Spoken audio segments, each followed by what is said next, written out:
Dando continuidade à resolução do exercício, vamos lá. Já resolvemos até a questão 4, vamos para a questão 5.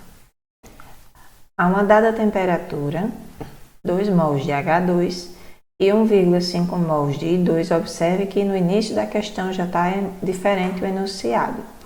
Foram colocados em um balão de 10 litros, então isso aqui é o volume do balão. Estabelecido o equilíbrio, tenho aqui a reação, encontra-se no balão 1 mol de HI. Calcule a constante de equilíbrio Kc do sistema. Então, vamos lá. A gente sempre monta uma tabelinha com 4 linhas.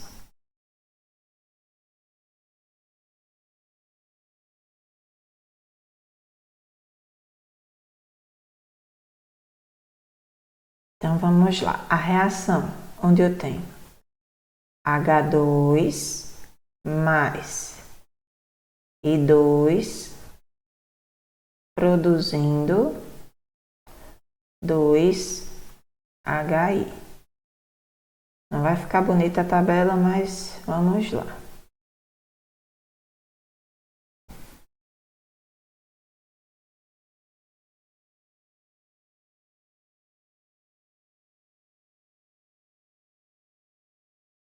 Finge que está perfeito e vamos lá.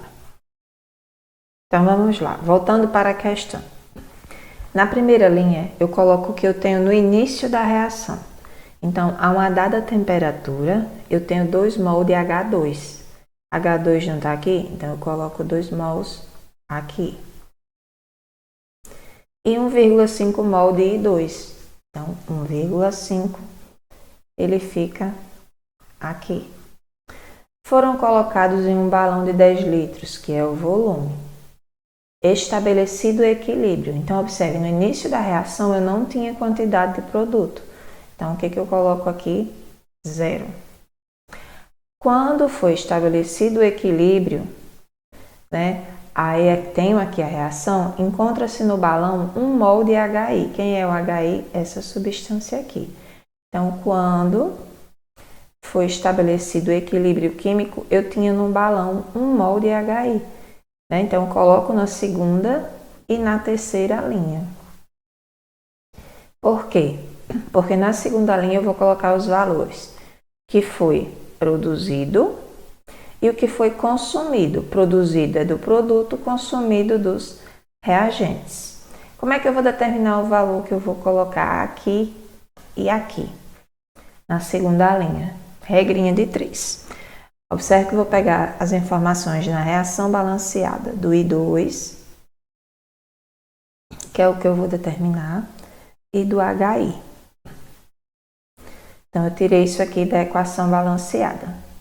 Quando a reação entrou em equilíbrio, foi formado 1 mol de HI.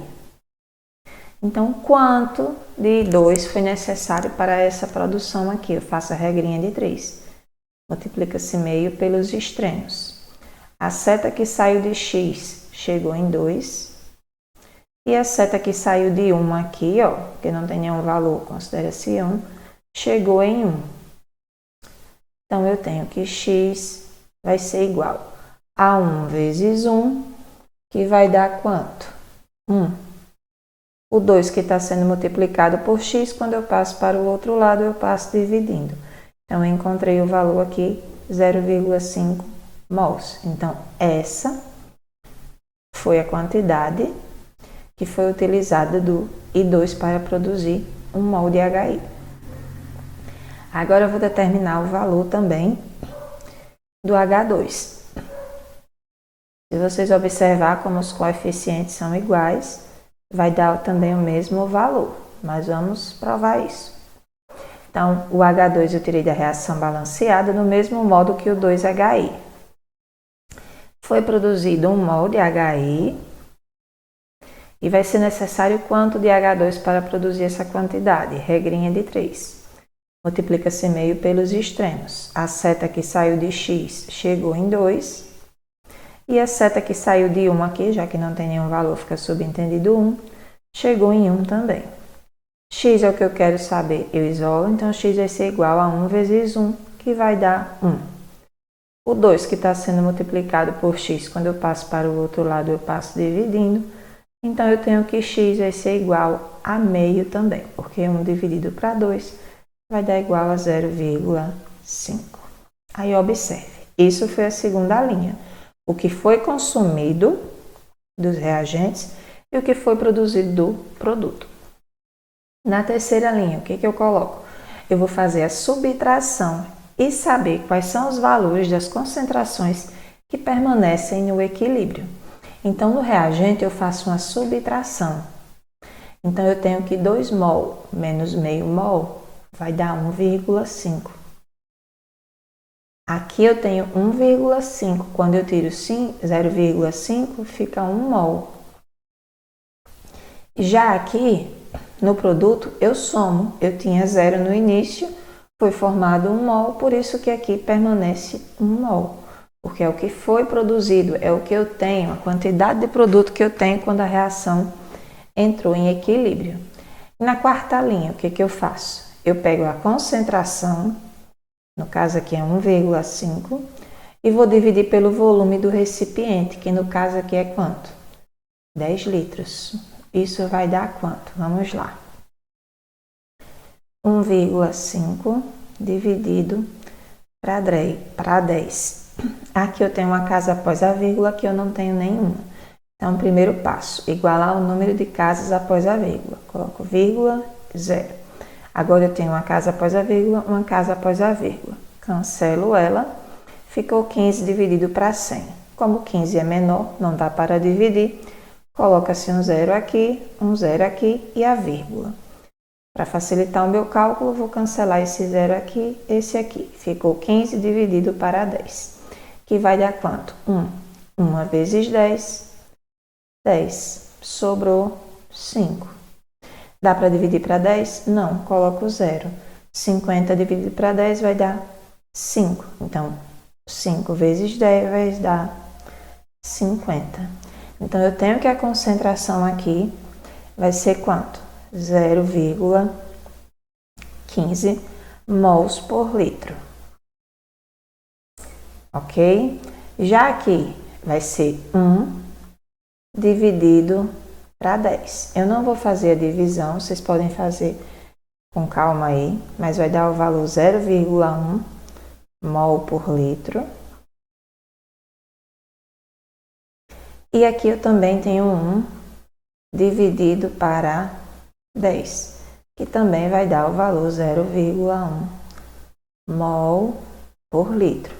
Então, na última linha, eu tenho o valor da constante de equilíbrio, né, já dividido pelo seu respectivo volume, né, a concentração que permaneceu no equilíbrio.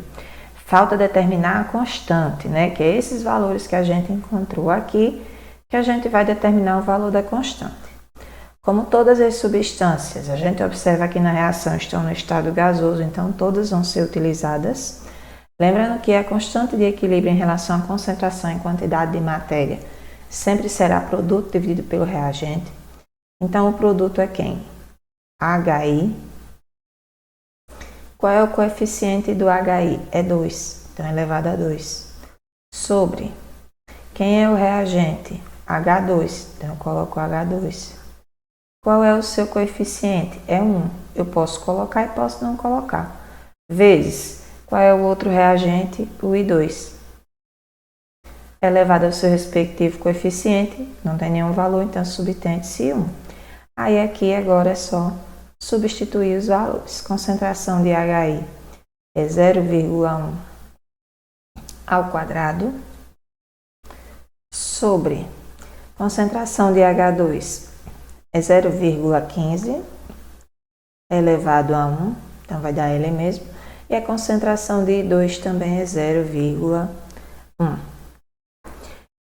Fazendo esses cálculos aqui, a gente vai achar qual o resultado. Então, vamos lá. Eu nem fiz aqui, vou fazer agora no celular, para facilitar. Lembrando que nas AT eu vou colocar uns valores mais simples para vocês fazerem o cálculo sem ter problema. Então, 0,1 vezes 0,1 vai dar igual a 0,01.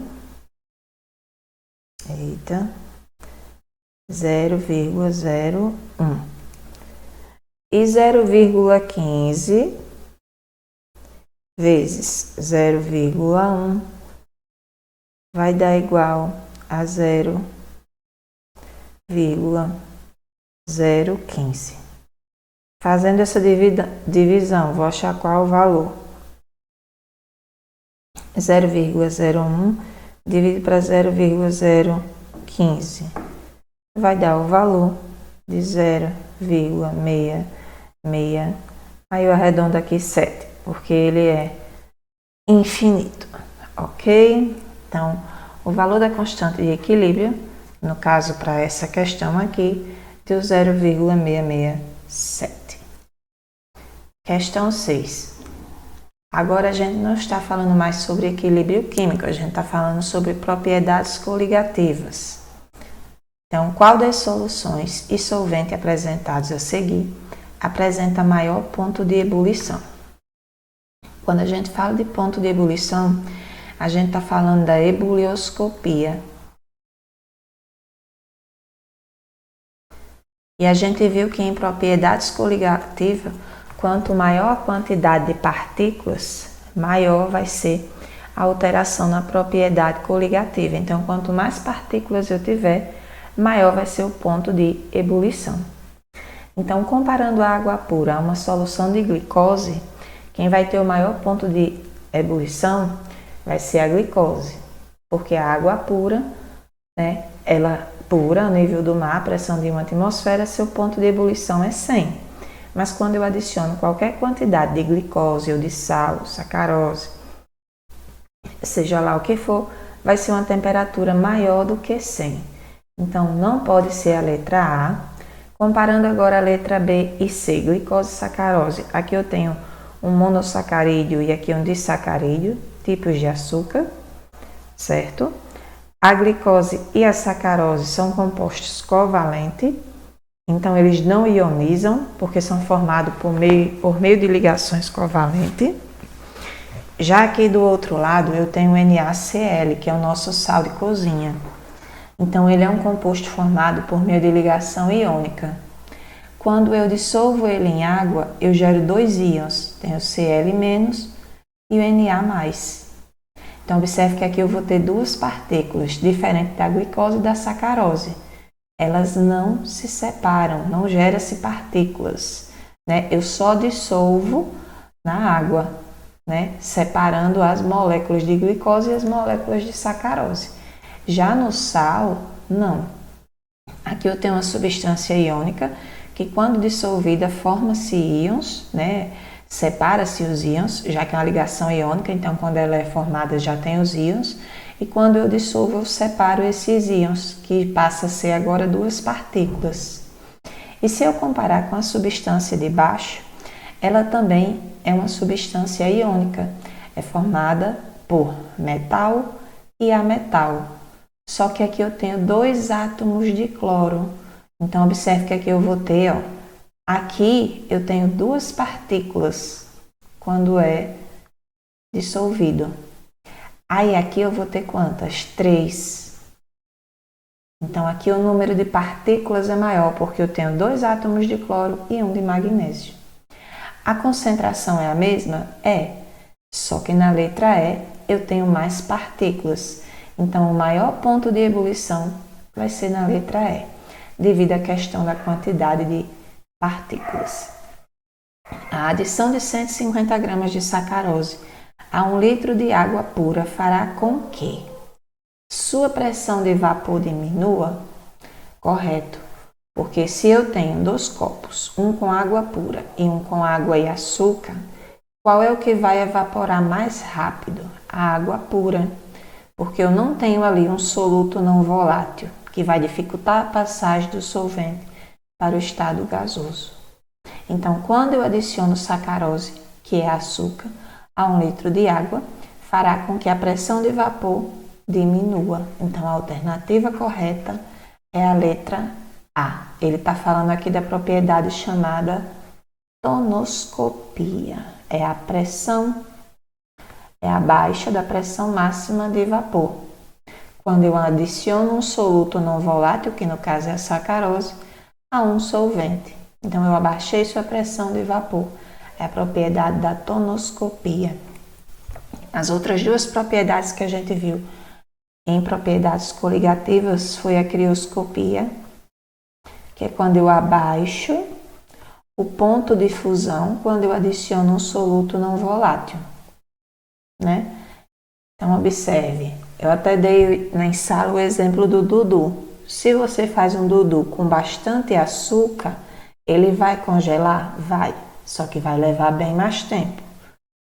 E quando eu coloco menos açúcar, ele congela mais rápido, porque quanto mais açúcar eu coloquei, maior foi a alteração na propriedade chamada crioscopia. Quanto mais açúcar, menor será o ponto de fusão, certo? E a crioscopia ela também é usada, né, em países onde a temperatura é muito baixa. A outra propriedade que a gente viu foi a osmose. Onde é que a gente observa a osmose? Na salada quando murcha. Porque os vegetais, os legumes lá são ricos em água. Quando eu coloco o sal ele puxa essa água, né, dos vegetais, da verdura, fazendo com que ela murche. Então, se por acaso você vai receber visitas, evita-se colocar o sal, né, antes de servir a salada. Deixa-se para colocar só quando for servir, para não servir uma salada murcha, né? Porque ocorre o efeito chamado osmose, que é a passagem do solvente do meio menos concentrado, que no caso é os vegetais, para o mais concentrado, que é o tempero da salada, né? E a osmose também a gente vê na desidratação das carnes, né? Que antigamente o pessoal não tinha geladeira. Como era que fazia para conservar a carne? Salgava. Ocorria a osmose, né? A desidratação da carne, fazendo com que as bactérias não proliferassem lá, ok? Com isso a gente conclui essa resolução.